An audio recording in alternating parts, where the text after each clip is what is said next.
సాగర్ కేంద్రంగా మరోసారి ఏపీ తెలంగాణల మధ్య జల వివాదం ముదిరింది. కేఆర్ఎంబీ అనుమతి లేకుండానే ఏపీ అధికారులు నీటిని విడుదల చేసుకునేందుకు ప్రయత్నించడంతో ఉద్రిక్తత నెలకొంది.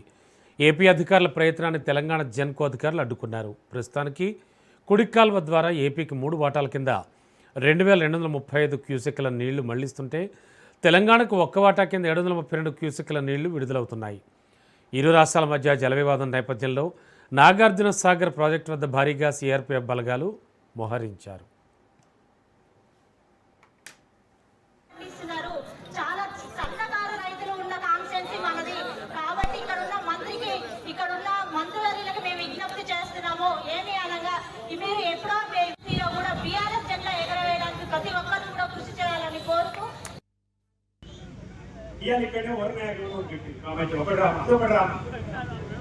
ఈలో పోతిరెడ్డిపాటి నుంచి 30,000 క్యూసెక్లు 40,000 క్యూసెక్లు 60,000 క్యూసెక్లు పోతుంటే వాటిని అడ్డుకునే తెలియలేక అది ఎవరి సారథ్యంలో అంటే ఇక్కడనే ఉత్తమ్ కుమార్ రెడ్డి గారి సారథ్యంలో పెట్టి ముఖ్యమంత్రి గారిని కూర్చోబెట్టి యాగం చేసి వాళ్ళకేమో క్యూసెక్ల కొద్ది నీళ్లు ఆంధ్ర వాళ్ళు, మనకేమో యాగాలు బూడిదమ్మని. దేనికి యాగం చేస్తున్నారు చెప్పండి?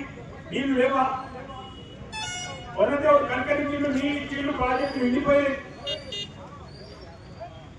ఉన్న నీళ్ళు తనకి మీకు బతకవేది, మీ వైఖరి ఏంటో తెలియజేయాల్సిన అవసరం ఉంది. నాడు ఇవాళ ఇక్కడనే వరనాయకులు చెప్పింది కాబట్టి ఒకటి రా ఈలో పోతిరెడ్డిపాటి నుంచి 30,000 క్యూసెక్లు 40,000 క్యూసెక్లు 60,000 క్యూసెక్లు పోతుంటే వాటిని అడ్డుకునే తెలియలేక అది ఎవరి సారథ్యంలో అంటే ఇక్కడనే ఉత్తమ్ కుమార్ రెడ్డి గారి సారథ్యంలో పెట్టి